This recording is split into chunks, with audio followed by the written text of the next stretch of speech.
Aí eles se depararam diante de uma situação seguinte: no dia a dia das nossas vidas, a gente não está vendo essas pessoas. Ninguém está lhe fazendo uma acusação que tu não presta para a pessoa, que tu pensa só em ti. Não. Muitos de nós passamos por situações na rua onde o irmão próximo está tendo dificuldade e a gente não está vendo.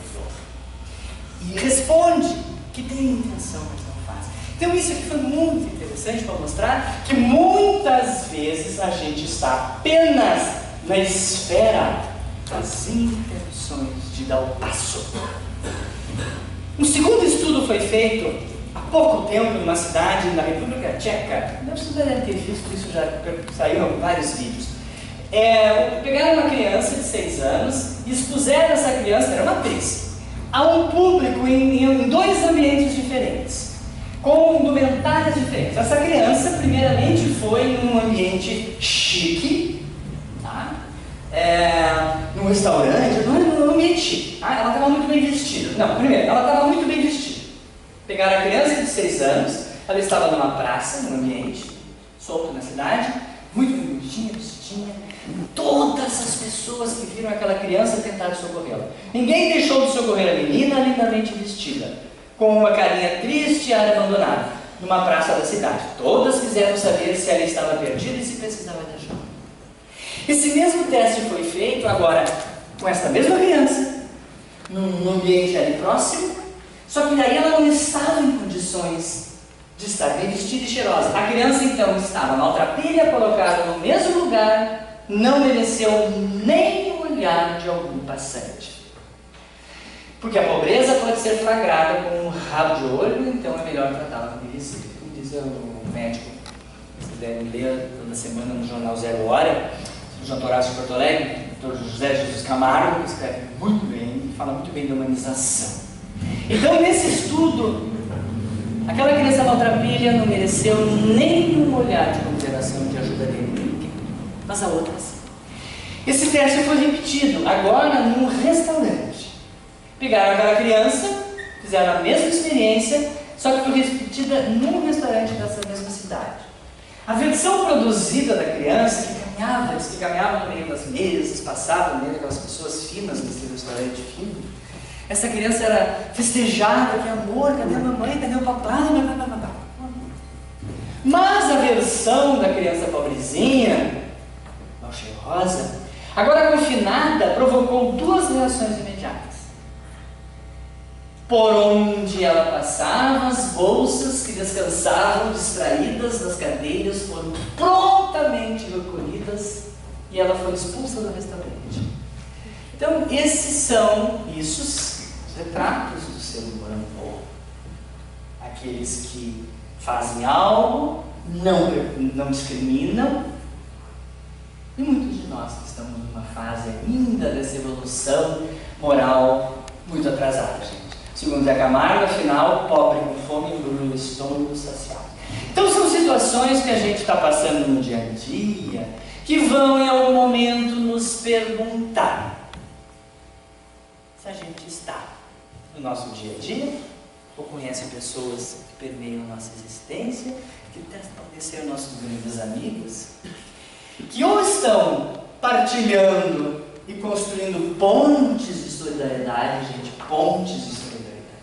Ninguém está dizendo e pedindo que tu assuma o problema social daquela pessoa, resolva o problema daquele que cuida do teu carro, ou que quando sai da sociedade espírita ele está lá cuidando, que deve estar passando uma situação miserável. Tu não tem que assumir a situação, absolutamente. Tu tem que ver naquilo que tu pode ser diferença, ajudar e construir uma ponte. Ou tu constrói cidadelas, ou tu levanta muros, te distancia e te afasta do problema. Então a pergunta que eu faço, a gente está partilhando o nosso tempo de que forma, gente? Nós estamos construindo pontes singelas, nós estamos fazendo isso, que doações a gente está fazendo no dia a dia. Então aqui eu enumero para vocês tudo que a gente pode fazer. Tudo.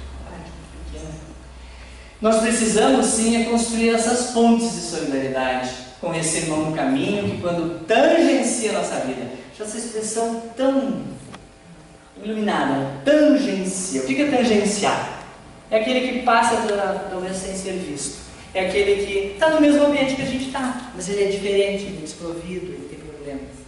Ou ele passa, é o zelador, entrega alguma coisa para nós. Então, esse irmão é mais difícil da gente enxergar e vir ajudar. Mas a gente pode. E olha que não é muito que nos é pedido. Por quê? Porque muitos de nós, quem sabe, já fomos esse próximo que tangenciou a vida de tantos outros, estava em momentos de dificuldade, não foi ouvido, não foi visto. Então muitos dos irmãos que estão fazendo parte dessa caminhada coletiva evolutiva, que estamos todos intrinsecamente ligados uns aos outros em maior ou menor grau, eles estão aí passando por diversas situações. Vejam como as mazelas do sofrimento humano, da dor reparadora, é ampla. Nós podemos ter um irmão que está lutando diariamente com as suas más tendências. Ele pode estar enfrentando uma enfermidade, ele pode estar vivendo em casa um conflito conjugal, um sério conflito familiar, profissional, político, social. Esse irmão, ele pode, eu coloco de jornada evolutiva, ele pode estar buscando um sentido diante de um vazio existencial que está tomando sua vida. Já está pensando em suicídio, de um abandono, de um desamparo, de uma injustiça. Esse irmão nosso, ele pode estar em meio a uma batalha, ele está perdendo essa batalha, para o vício, para a droga, para a delinquência, para a violência, para o desamor. Ele pode até ter casa, até ter carro, até ter profissão. Ele não é um desprovido de bens materiais, mas ele é um desprovido de afeto, que também me faz sofrer. Então essas e tantas são, como eu coloco aqui, as faces das mazelas humanas. Possivelmente algumas delas já foram passadas por nós, gente. Nós estamos enfrentando isso. Nós sabemos de quem passa. E a gente pode, sim, ajudar e fazer essa pequena diferença. Então, à medida que cada um consegue fazer isso se dá aos poucos, com trabalho, com esforço. Mas à medida que a gente consegue expandir a consciência e compreende melhor a dimensão de um projeto que é de reforma íntima, maior de todos, o mais importante da nossa vida é a nossa reforma, e de aperfeiçoamento moral que o Consolador prometido espera de nós, essas pontes vão ser plasmadas, elas vão ser construídas, elas vão ser facilmente adotadas por nós. Mas porque isso está dentro desse planejamento maior, que é, na visão espírita, a nossa parcela, a nossa contribuição. Então é hora e vez de colocarmos em prática o que temos de melhor em nós. Vamos ver, como é que a gente vai colocar em prática o que temos de melhor em nós? Será que a gente não é capaz de fazer uma prece por alguém? Com fervor, gente? Com vontade de que chegue aquele outro que sofre a paz, a saúde. Amparo. A gente pode ajudar com prece, a gente pode ajudar com intenções elevadas, com uma conversa amiga, com um conselho, com um oferecimento do ombro amigo, e um gesto generoso de simplesmente escutar. Ver, ouvir, dar um tempinho para aquela pessoa, por exemplo. Com empatia. Não é ouvir para se ver livre o quanto antes. É ouvir com uma identificação da dor que o outro passa. É doar materialmente, é doar filantropicamente, é recaçar as mangas em tarefas comunitárias, enfim. Como tem opções da gente ajudar. A gente pode olhar, pensar e refletir. O que será que eu posso fazer um pouco mais do que eu já faço, do que eu ainda não faço, que eu tenho vontade, que estão apenas no plano das ideias. Porque, como diz José de Camargo, quando surge uma oportunidade concreta, percebe-se que muita gente está disposta a ajudar.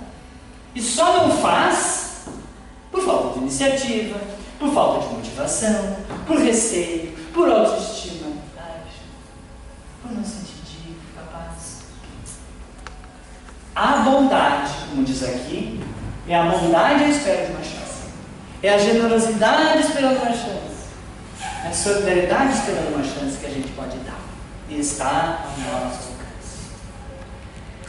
No livro, que é o livro de Paulo Palestra, enfim, que muitos adquiriram, eu escrevo um capítulo em que eu cito 4 exemplos e que eu chamei de as muitas faces de como a solidariedade humana se manifesta no coração das pessoas. Desde momentos de tragédia que a gente passa, é muito comum, não é? Quando é uma catástrofe, uma tragédia de dimensões, a gente sente algo em nós. Que bom! Que nós poderíamos estar no grupo que também não nos importamos com a tragédia dos outros. Mas há muita gente boa no mundo que faz o bem quando se sente tocada.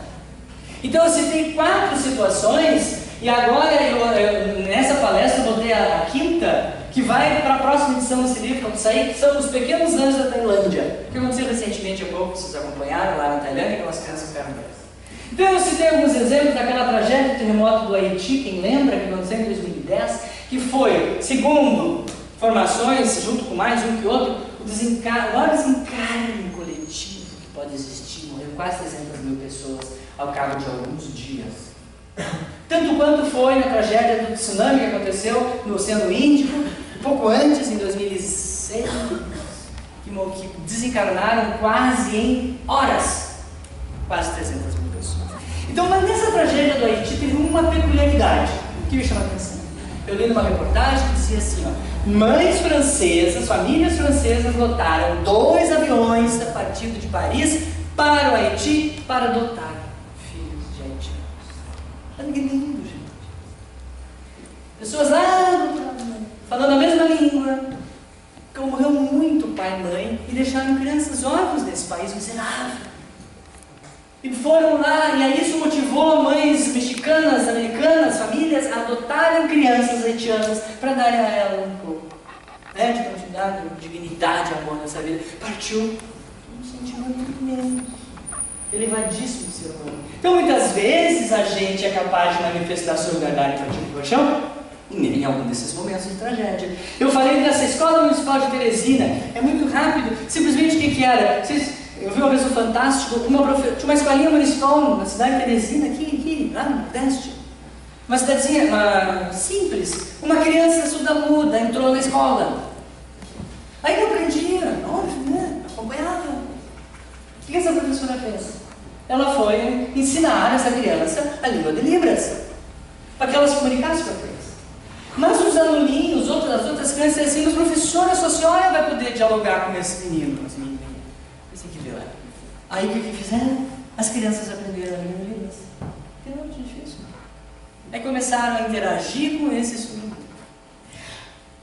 A mensagem: esta professora poderia fazer o quê? Ela poderia ir na secretaria do município de educação, do município, dizer: eu não quero essa criança na minha aula. Ela está atrapalhando, eu tenho que ensinar uma coisa diferente para ela. Não? Quantas professoras faziam? O que ela fez? Ela fez a diferença, ela preferiu ensinar uma língua para que todos se comunicassem. Ela fez uma pequena diferença numa coisa simples, tão pueril, que muitos de nós não podemos. O outro exemplo que eu coloco é um acidente aéreo de Chapecó, que depois vocês vão ver ali no livro que peculiaridade ele tem, e por fim, esse sublime desejo de ser mãe. Essa é uma experiência que eu vivi, uma secretária minha de consultório, tinha um problema de endometriose, não conseguia engravidar, inteira tentando engravidar, não conseguia. Um dia ela soube, né, por amigos, que existia uma criança em que a mãe não podia mais assumir essa criança, era doente, mas a avó tinha guarda e ela quer doar, ela quer fazer a doação. E aí os amigos, vamos lá, vamos conhecer a criança. Eles vão conhecer a criança, e a criança está num abrigo, porque a mãe era psicótica, não tinha pai. Vocês imaginam? A criança já tinha problemas de comportamento, usava medicações, tinha histórico de ter sido, não abusada, mas ter sido espancada por essa mãe maluca. Então essa criança estava no abrigo e tinha a família viva. Esta minha secretária, junto com o seu companheiro, ficou enlouquecido pelo menino. Queria viver. Ficaram 2 anos tentando isso. Fizeram a adoção. Hoje eles têm 11 anos. tinha um diagnóstico lá de uma doença mental grave, com o tempo viu que o diagnóstico dele era autismo. O menino tem um tipo de autismo, está estudando, e com aquele carinho de pai e mãe, estão fazendo essa criança então desenvolver-se bem. Quem faz isso? Hein?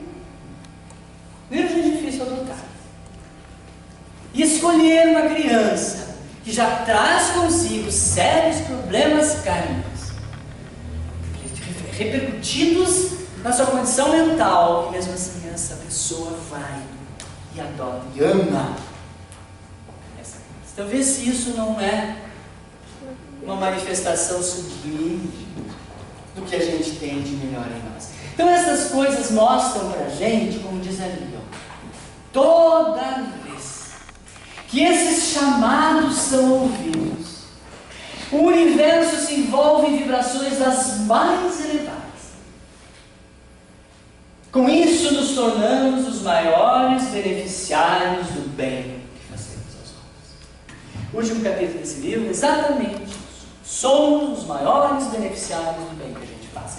Se vocês acham que quando a gente ajuda alguém, simplesmente é só aquela pessoa que, ao receber de nós uma ajuda que para ele pode ser tudo, é o único ato, a única reação que acontece. Nós somos, e isso, a ciência vem comprovando, isso eu estou trazendo apenas a interface científica de como ser bom, generoso, se envolver com a dor alheia e fazer o bem nos faz bem. Imagina que sabe o quanto faz bem para o espírito. Que oportunidade maravilhosa a gente não está desperdiçando de fazer o bem para um número expressivo de pessoas. Nós somos muito felizes por estar aqui numa cidade pequena, em que há uma baixa taxa de violência, que provavelmente todos nós aqui estamos vivendo, temos o que comer, provavelmente não estamos vivenciando privação financeira. Para um grande número de pessoas, gestos de solidariedade e compaixão praticados podem ser os únicos medicamentos a encontrar guarida na alma de irmãos nossos que vivem nesse mar de solidão, que insiste em avançar para dentro. Talvez seja a única coisa que eles têm. Precisamos então todos de um choque de generosidade. Esse é o sentimento indispensável para que a comunidade, por meio da doação do seu papel, porque a comunidade transforma, uma comunidade transforma uma cidade, né? Um país. Então, nesse último capítulo, brevemente, que eu já estou terminando, eu coloco para vocês o quanto bem faz a gente fazer o bem. Então, esses cientistas que estudam isso, eles estão cada vez mais convictos de que sentimentos de felicidade, otimismo, podem ter um efeito protetor sobre a gente, sobre uma quantidade muito grande de doenças que nós temos, tanto físicas quanto mentais. E outros ainda afirmam que a gente, que quando pessoas mais altruístas e que praticam mais o voluntariado, possuem muito mais satisfação com a vida, têm muito menos doenças, menos distúrbios mentais, têm uma qualidade de vida melhor. Há estudos mostrando que pessoas que são mais gratas sofrem menos, por exemplo, de doenças cardíacas. Aqui no Brasil, apontou que os que são mais gratos ficam menos tempo internados em um hospital. Solidariedade é outro valor que traz efeitos positivos para a saúde. As pessoas que realizam doações, como entrega de roupas, alimentos, adoecem menos do que não fazem. O perdão, ou isso aqui, com base em estudos diversos, psicólogos e neurocientistas e demais pesquisadores do comportamento humano afirmam que nascemos com o impulso altruísta, o impulso de fazer o bem, mas é que esse tempo, essa convivência social que nos desvia. Mas de qualquer jeito, para o espírito, é um grande ato que a gente faz para a nossa evolução moral. Para o físico, o mental também ajuda. Então, ser uma pessoa feliz, fazer o bem, ser generoso, fazem parte de um grande ciclo contagiante.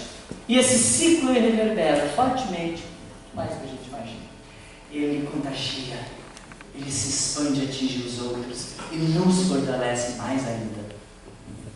A base de um cérebro saudável é a ternura, a gentileza e a bondade. Todas elas podem ser treinadas. Isso diz um neurocientista, que não é espírita, precisa ser religioso, mas ele também descobriu por estudos da própria ciência que isso nos faz bem. Então, para cada um de nós, já que estamos finalizando, sempre há tempo para arregaçarmos as mangas, descruzarmos os braços, nos deslocarmos da nossa zona de conforto que habitamos e olharmos para dentro de nós, procurarmos essas virtudes que temos, para assim compartilhá-las com aqueles que estão ao nosso lado nesse mesmo processo coletivo de evolução, filhos do mesmo Pai, amados da mesma forma, por isso vai. Então é tempo, quem sabe a gente se dá um empurrãozinho hoje. Século XVIII, um indiano, tinha muitas funções, era dramaturgo, era pintor, era filósofo, muita coisa, Tagore. Vocês leiam uma coisa sobre ele, muito interessante. Veja que lindo que ele disse. Ele disse que todos fomos chamados ao concerto. Esse concerto, que é um grande recital de música, para tocarmos da melhor maneira possível o instrumento que a gente trouxe. Nós trazemos instrumentos para tocar afinadamente nessa orquestra da vida, para ajudar aqueles que podem estar nessa nossa caminhada, como muita gente falou hoje, a gente pode. Nós temos isso em nós já. Então que a gente use bem isso. Não perca essa oportunidade tão importante.